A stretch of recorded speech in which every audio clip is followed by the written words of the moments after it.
But 2.5 years ago, I hosted Bill Reichardt and Adiba Barney for a week in New Zealand. And we travelled around the country. We went to Auckland, Wellington, Christchurch, even managed to spend a day in Tauranga. And we saw a lot of really interesting, innovative, early-stage New Zealand companies. But the one comment that Bill and Adiba mentioned several times was that they were surprised that New Zealand wasn't taking more of a thought leadership position around AgTech in Silicon Valley. I'm someone who spent quite a lot of time living over there in Sunnyvale, and it's absolutely true. When I was there, I knew what the Israelis were up to, the Dutch, the Irish. The one thing I knew about New Zealand was that the locals would go into Safeways and buy Oyster Bay Sauvignon Blanc. They'd go to Whole Foods and buy our lamb, but they didn't really know how it was produced, and that was because we weren't really telling a good story. So I've, for the last 2 years, been really quite active, I guess, in trying to begin to develop that story. Last month, I went over to Silicon Valley with 21 New Zealand AgTech folk, 2 or 3 in the audience today. The same thing happened over a year ago, where we took, I think, 23 AgTech companies. And the reason we did that visit was really to make people understand the difference between AgTech in New Zealand and AgTech in another offshore market. And we learned a number of lessons while we were over there, and I think hopefully some of those lessons will be repeated today during the panel discussion that starts off at 11 o'clock. But before then, I would like to introduce another of our guest speakers today. Melanie Higgins is the US Consul General to New Zealand, based out of Auckland. And I've asked Melanie whether she would attend today, and she graciously accepted. And Melanie's going to talk a little bit about the trading relationship and historic relationship between New Zealand and the US, and how that can be leveraged by New Zealand AgTech companies to access that market. So Melanie, if I can hand over to you. Thank you very much. Good afternoon. Tēnā koutou, tēnā koutou, tēnā koutou katoa. I'm from the southern part of the United States, so if I was to give you the traditional greeting from where I'm from, it would be, hey y'all. Thanks very much for having me here today. I really want to say a particular thanks to Peter Wren-Hilton for inviting me to be here, but I want to say thank you for attending and for being willing to come out here and talk about a topic that I have to admit I've learned so much more about since I've been here in New Zealand, and that's AgTech. We're talking an amazing industry in which New Zealand takes some of its best traditions in agriculture and combines them together with some of the most amazing brain power that I've ever seen to create high-tech solutions to traditional problems. Marrying them up is beautifully done here in New Zealand, but you've also had some amazing engagement, particularly on the trade front and particularly with my own country. AgTech is an industry that's $1.5 trillion, I'm told. There's a lot that's going on in that particular industry. However, I also want to talk a little bit about how it's not necessarily always a new industry. I mentioned that I'm from the United States, but I'm from the southern part of the United States. I'm originally from Atlanta, Georgia. And I want to talk, if you allow me, for just a couple of minutes about some of the history in my part of the country. Perhaps you've heard of the founding father of the United States. His name was George Washington. However, midway through the last century, we had another George Washington by the name of George Washington Carver, who was born in the southern part of the United States where I'm from.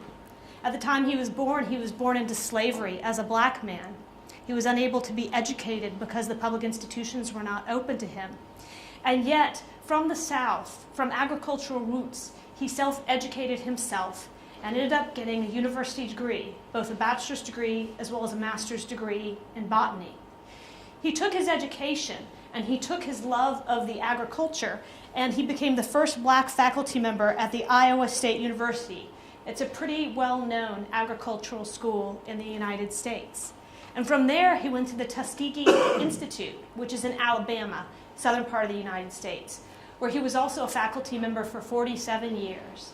And that was really where he made his mark 100 years ago in AgTech in the United States.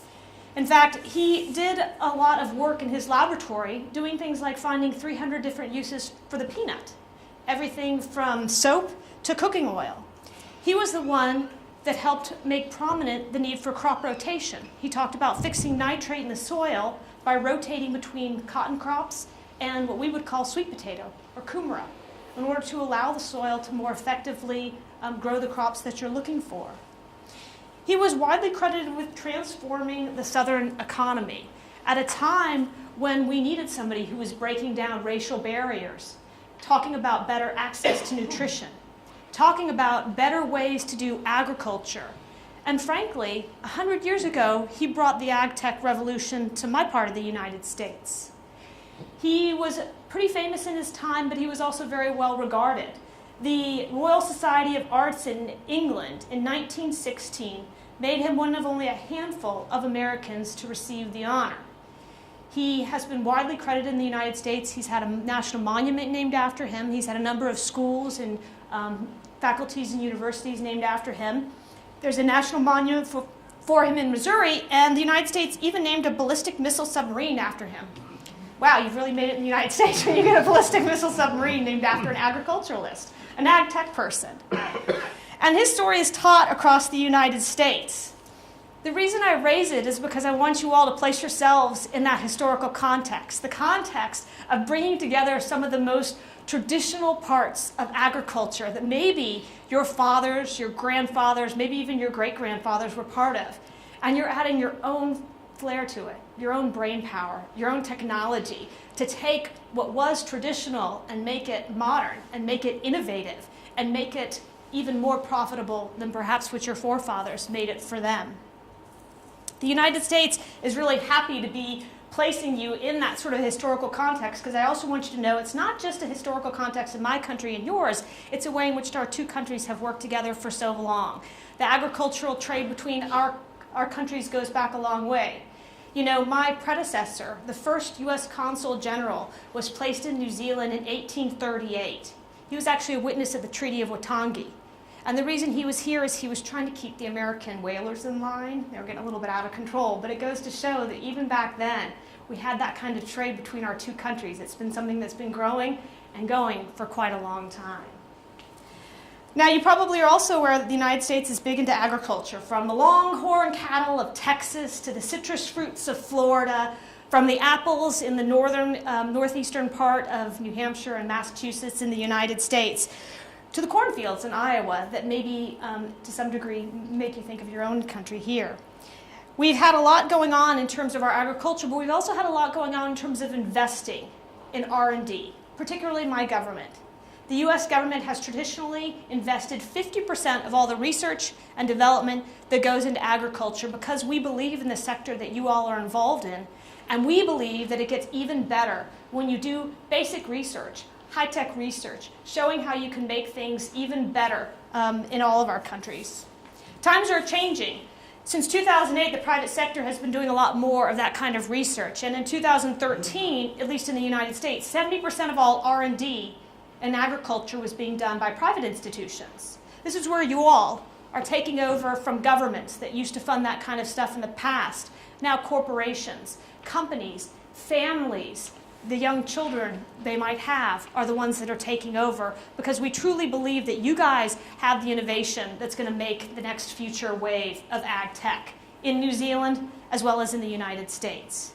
There's other countries that are already getting in on it as well. I understand that China is investing quite heavily in some of its research and development. And I think it goes to show that there's a lot of places that want to see more revolutionary work being done in agriculture, the kind of work you all are doing right here. I understand that there's a lot of commercial partnerships that are going on in the ag space, and that's because these partnerships are good business. You all have some amazing technology, and when you combine it with partners, maybe in China, maybe in the United States, you're creating models that go global and are very profitable. And not only are profitable, but create amazing food. And feeding people, after all, is what you guys do, maybe even what your forefathers have done. I'm told that agriculture R&D, however, is some of the most vulnerable in the world. And in fact, I've heard that there's counterfeit kiwi fruit currently being sold around in other places in the world. Yeah, I'm seeing some nodding heads. So you also recognize that while there's a need for your innovation, there's also a need to try and protect what you guys are doing. And that's one of the things that I think my country believes in very much, protecting the intellectual property that you're making. I saw some amazing intellectual property in the tent over there, and it goes to show that you guys have the great ideas, and we want to see you be able to market those. and make your profits from them and grow your businesses as a result of that. So this is one area in which the United States wants to see more. I have had a lot of opportunities to come to this part of New Zealand. In fact, I kind of love getting out of Auckland every now and again. This is twice this week I've been in Hamilton. I'm going to Tauranga last week. Probably in the past 4 or 5 weeks I've made maybe 7 trips to this part of New Zealand because you guys have a lot going on. There's innovation, there's amazing brain power, and there's a lot going on, be it in terms of developing the new technology to make sure that you've got better soil management for your cattle, for your milk, making sure that you've got healthier cattle crops, making sure that you've got the best technology to predict the weather, to be able to put the kind of fertilizer out to feed your animals, whatever it might be. I've seen some amazing technology, not just from the big guys, although the Waikato milking systems and the Fonterras and the Silver Ferns and the Zespris, they've certainly got a lot going on. But I've seen a lot from small and medium-sized companies and persons who have amazing ideas. They grow those here in New Zealand, and then they take them to the United States. There's a huge market, as you all are aware, in the United States. We're not only one of the biggest populations in the world, we are the biggest consumers in the world. Yay, America.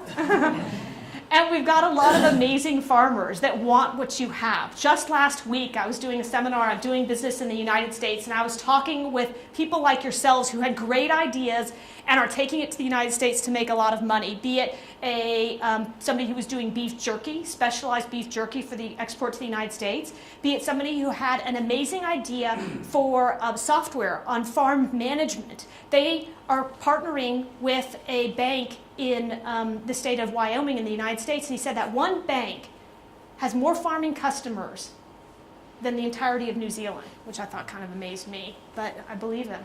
And that's why you guys have amazing ideas, and the United States has the markets, the opportunity, and frankly, the scale that you can scale that up if you'd like to and take it to the United States. One way in which you can do that is a program which I'd like to introduce to you called Select USA. Select USA is a program run by my government, by our Department of Commerce, which is a program in which we help you decide where you might want to take your investment in the United States. Let's say you want to start a warehousing. Let's say you want to start a facility. Let's say you want to start a place where you're going to be selling out of manufacturing, refurbishing, building your amazing bikes, for example, in the United States. Select USA helps you decide where you should do that. There's a lot of states in the United States that will give you tax incentives, that will give you credits to do education of your workforce, that will give you incentives to place your facility, your manufacturing plant in their portion of the United States. And Select USA helps you decide where you should be, where you can best reach your customers, your distribution networks, where you can best get the maximum credits available by the government, be they local, state, or federal government, so that you can take your technology to the United States and you can make a good profit there too. I think Select USA is an amazing program run by our Foreign Commercial Service, and if anybody would like to hear more about it, there's a person in my office called Mani, M-A-N-I, and he specializes in working with New Zealand companies that want to take advantage of Select USA and take their products to the United States and make investments in the United States. Just talk with me or my colleague Craig, and we can connect you with Mani and help you find out how we can connect you with the program Select USA and take you to the United States. Companies that are born global in New Zealand can achieve their full potential by working with us. There's amazing things you can do here, and Peter Wren-Hilton is one of the ones that's going to help you connect with some of your colleagues and friends. But I also want you to know, if you're looking to connect with bigger markets, the United States would love to have your products in our country. So with that, let me say thank you for listening to me, and I'm happy to take any questions that you might have.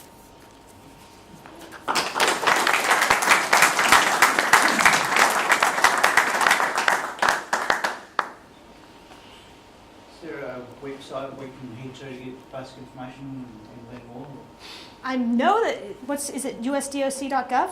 Yes, or you can just Google Select USA. Or if you, there you go, Google Select USA, and they'll give you some information.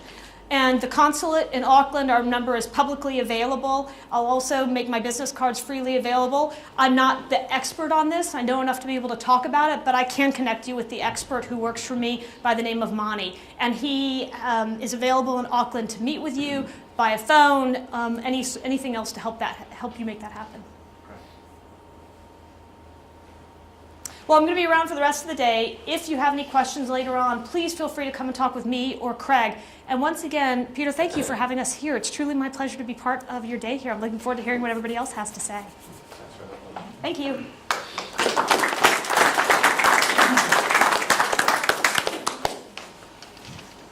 Okay, there'll just be a quick 5 minutes break now, just as we set up for the panel discussion. And I think Bill and Rob will be